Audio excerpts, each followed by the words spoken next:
Hello दोस्तों। तो स्वागत है आपका जी के कृष्ण कुमार यूट्यूब चैनल पर। तो आज हम बायोलॉजी के कुछ क्वेश्चन हल करने वाले हैं जो एग्जाम की दृष्टि से बहुत ही महत्वपूर्ण है। तो शुरू करते हैं। देखो, पहला क्वेश्चन, जीन के भीतर अनुक्रम आधार परिवर्तन क्या कहलाता है? तो दोस्तों, जीन के भीतर जो अनुक्रम आधार परिवर्तन है उसे कहते हैं हम उत्परिवर्तन। ठीक है दोस्तों, तो इसका करेक्ट आंसर क्या है? उत्परिवर्तन। नेक्स्ट आगे बढ़ते हैं। नेक्स्ट क्वेश्चन है आपका, थैलेसीमिया एक वंशानुगत बीमारी है जो कि निम्नलिखित को प्रभावित करती है। तो थैलेसीमिया जो बीमारी है वो किसको प्रभावित करती है दोस्तों? तो वो करती है आपके खून को। तो इसका करेक्ट आंसर क्या है? खून। नेक्स्ट आगे बढ़ते हैं दोस्तों। नेक्स्ट क्वेश्चन है आपका, जीवों में अत्यधिक विविधता का कारण क्या है दोस्तों? तो जीवों में अत्यधिक विविधता का कारण है उत्परिवर्तन। ठीक है दोस्तों, नेक्स्ट आगे बढ़ते हैं। देखो नेक्स्ट क्वेश्चन, निम्नलिखित में से कौन सी बीमारी एक उत्परिवर्ती जीन के कारण होती है? तो दोस्तों, उत्परिवर्ती जीन के कारण बीमारी आपकी हीमोफीलिया भी होती है, सिकल सेल एनीमिया भी होता है, थैलेसीमिया भी बीमारी उत्परिवर्ती जीन के कारण होती है। तो इसका करेक्ट आंसर क्या है? उपयुक्त सभी। नेक्स्ट आगे बढ़ते हैं दोस्तों। नेक्स्ट क्वेश्चन दोस्तों, अंगुलियों के निशानों की बहुरंगी सतह पर उभारने हेतु निम्नलिखित में से क्या प्रयुक्त होता है दोस्तों? तो वो आपका फ्लोरोसेंट पाउडर उपयुक्त होता है। ठीक है दोस्तों, नेक्स्ट आगे बढ़ते हैं। नेक्स्ट क्वेश्चन है आपका, एलोसोम क्या होते हैं? तो दोस्तों, एलोसोम जो होते हैं वो आपके लिंग गुणसूत्र होते हैं दोस्तों। ठीक है दोस्तों, लिंग गुणसूत्र। नेक्स्ट आगे बढ़ते हैं। नेक्स्ट क्वेश्चन है आपका, अधिरक्त स्राव क्या है? दोस्तों, अधिरक्त स्राव जो है वो एक आनुवंशिक बीमारी है। ठीक है। नेक्स्ट नेक्स्ट क्वेश्चन देखो आप,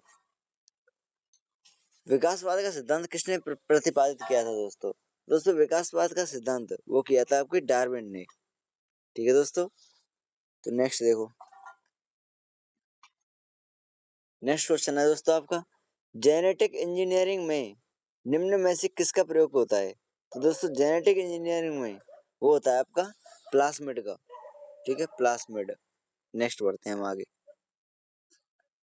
नेक्स्ट क्वेश्चन है दोस्तों, मानव रक्तदान के दौरान कौन सा रक्त समूह सार्वत्रिक दाता होता है? दोस्तों, वो जो रक्त समूह है वो सार्वत्रिक दाता रक्त समूह होता है दोस्तों। नेक्स्ट क्वेश्चन, निम्न में से कौन सी बीमारी श्वसन तंत्र से संबंधित है? तो दोस्तों, डायरिया, टीबी, निमोनिया या फिर बी और सी? तो दोस्तों, टीबी और निमोनिया वो आपकी श्वसन तंत्र से संबंधित हैं। तो इसका करेक्ट आंसर क्या हो जाएगा? बी और सी। तो नेक्स्ट आगे बढ़ते हैं। मछलियों में उत्सर्जित पदार्थ क्या है दोस्तों? तो दोस्तों, मछलियों में जो उत्सर्जित पदार्थ है वो है आपका अमोनिया। ठीक है दोस्तों, नेक्स्ट आगे बढ़ते हैं। नेक्स्ट क्वेश्चन दोस्तों, पौधे में गैसों के आदान प्रदान के लिए क्या रहते हैं? तो दोस्तों, पौधे में गैसों के आदान प्रदान के लिए रंध्र होते हैं। ठीक है दोस्तों, नेक्स्ट आगे बढ़ते हैं। नेक्स्ट क्वेश्चन है आपका, फेफड़ों का आकार कैसा होता है दोस्तों? तो फेफड़ों का जो आकार है वो होता है आपका शंकु आकार। ठीक है दोस्तों, नेक्स्ट आगे बढ़ो। मनुष्य में मुख्य श्वसन अंग क्या है दोस्तों?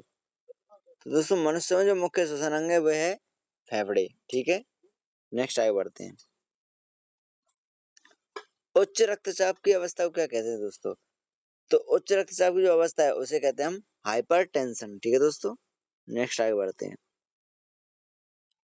भोजन का पाचन किस प्रकार की अभिक्रिया है? तो दोस्तों, भोजन का जो पाचन है वो आपकी उपचयन अभिक्रिया है। ठीक है दोस्तों, नेक्स्ट आगे बढ़ते हैं। छाया में पनपने वाले पौधे को क्या कहते हैं दोस्तों? तो छाया में जो पनपने वाले पौधे हैं उनको हम क्या कहते हैं? उनको कहते हैं हम सियोकॉर्स। ठीक है दोस्तों, आगे बढ़ते हैं। नेक्स्ट क्वेश्चन दोस्तों, पौधे में आवश्यकता से अधिक जल किस प्रक्रिया द्वारा बाहर निकाले जाते हैं? दोस्तों, पौधे में जो आवश्यकता से अधिक जल है वो आपका वाष्प उत्सर्जन की क्रिया के तहत बाहर निकाले जाते हैं दोस्तों। ठीक है दोस्तों, आगे बढ़ते हैं। निम्न में से किसे प्रकाश संश्लेषी अंगक कहते हैं? तो दोस्तों, प्रकाश संश्लेषी अंगक जो है वो है आपकी पत्ती। ठीक है दोस्तों, नेक्स्ट आगे बढ़ते हैं।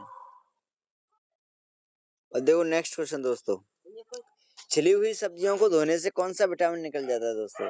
जब हम सब्जियों को यानी कि जब धोते हैं तो उनमें से विटामिन सी सर्वप्रथम निकलता है दोस्तों। ठीक है दोस्तों, नेक्स्ट आगे बढ़ते हैं।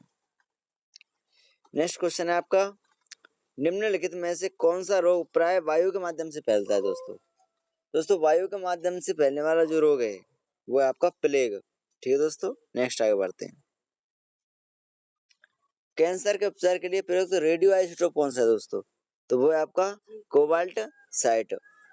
ठीक है दोस्तों, नेक्स्ट आगे बढ़ते हैं। सनशाइन विटामिन कौन सी है दोस्तों? तो वो है आपके विटामिन डी। ठीक है दोस्तों, नेक्स्ट आगे बढ़ते हैं। मिनी माता रोग का कारण क्या है दोस्तों?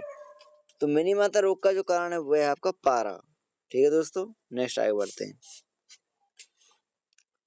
नेक्स्ट क्वेश्चन है आपका, निम्नलिखित में से कौन सा रोग रक्तदान द्वारा नहीं फैलता है दोस्तों? तो रक्तदान द्वारा नहीं फैलने वाला जो रोग है वो है आपका टाइफाइड दोस्तों। ठीक है, नेक्स्ट आगे बढ़ते हैं।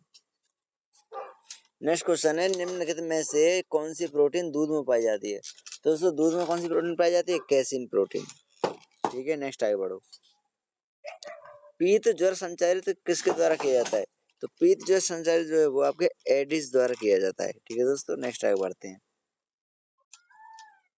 निम्नलिखित में से कौन सा रोग संक्रामक है दोस्तों? तो संक्रामक रोग आपका डिप्थीरिया है। ठीक है दोस्तों, नेक्स्ट आगे बढ़ो। नेक्स्ट क्वेश्चन है आपका, निम्नलिखित में से कौन सा विटामिन है, यानी विटामिन कौन सा है इनमें से? तो विटामिन हुआ फोलिक अम्ल यानी कि विटामिन B9। ठीक है, फोलिक अम्ल।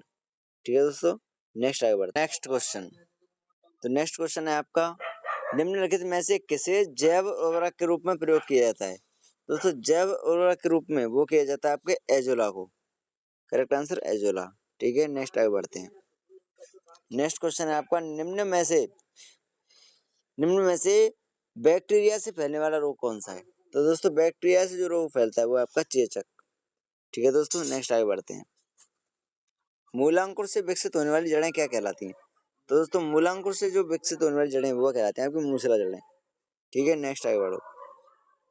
सबसे अधिक क्रोमोसोम किसमें पाए जाते हैं दोस्तों? तो सबसे अधिक क्रोमोसोम जो हैं वो आपके टेरिडोफाइट्स में पाए जाते हैं दोस्तों।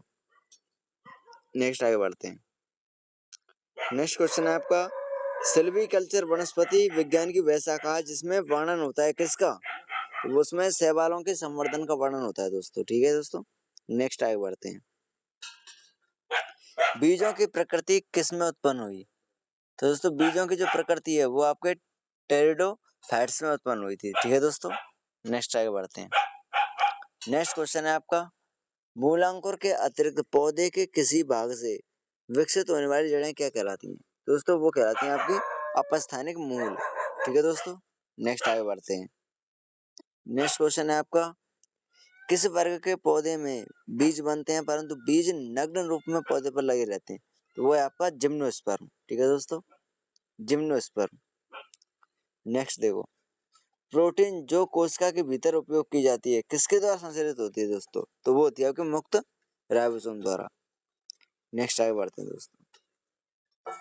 एजोला एक क्या है? तो दोस्तों एजोला जो है वो आपका जलीय फर्न है। ठीक है दोस्तों, नेक्स्ट आगे बढ़ते हैं। नेक्स्ट क्वेश्चन है आपका, किसी उदासीन विलयन का पीएच मान कितना होता है?